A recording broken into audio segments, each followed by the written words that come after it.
Bonsoir à tous, bienvenue à ce flash d'information.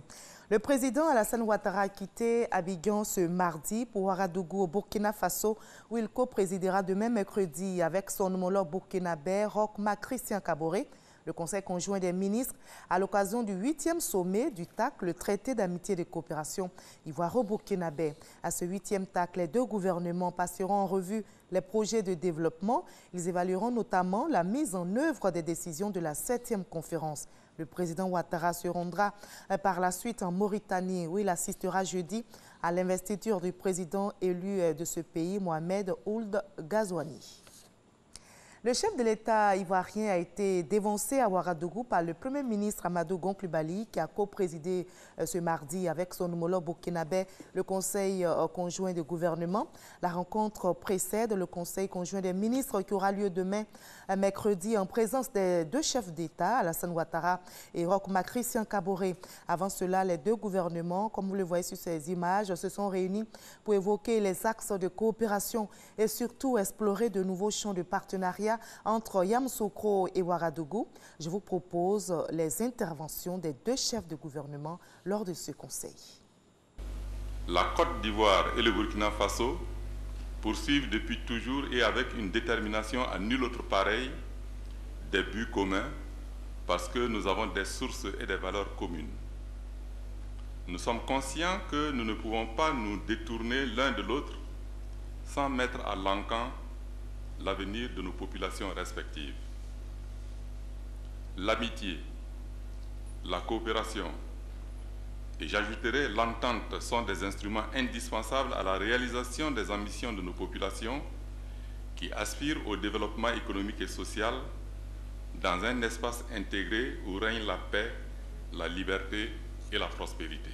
Notre espace économique en général et en particulier nos deux pays dispose d'importantes potentialités dans le domaine de l'agriculture, des mines, du tourisme et des services, notamment les transports et les TIC. Pour ce faire, la synergie de nos efforts permettra de valoriser ces potentialités.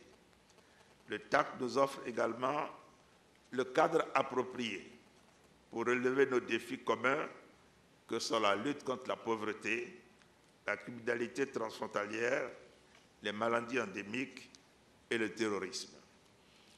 En ce qui concerne les échanges entre nos deux pays, il est heureux de constater une forte progression d'année en année.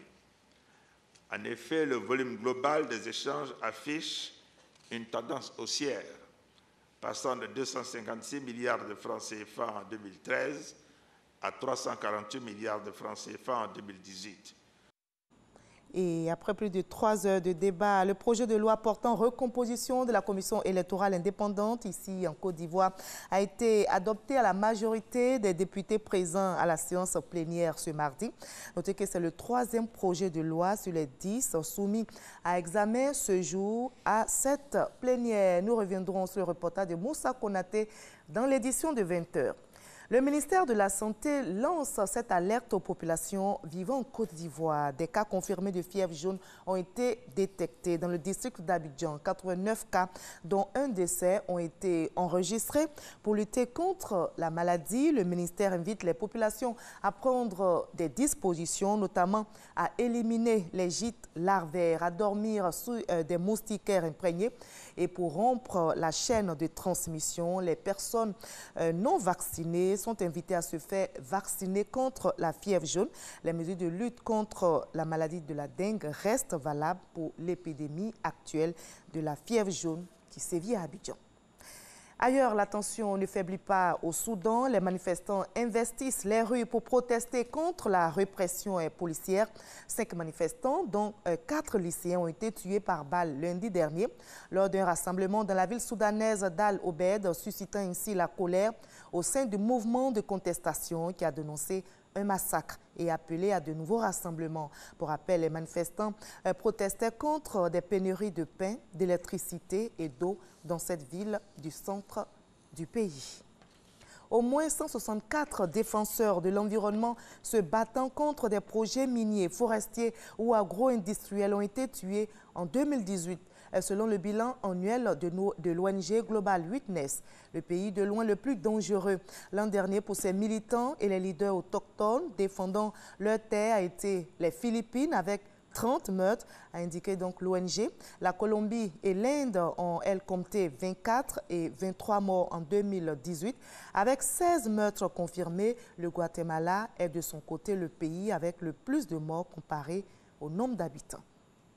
On va se retrouver à 20h pour la grande édition, mais juste après ce Flash Info, suivez l'info régionale pour voir toutes les nouvelles de nos régions ici en Côte d'Ivoire. À tout à l'heure à 20h.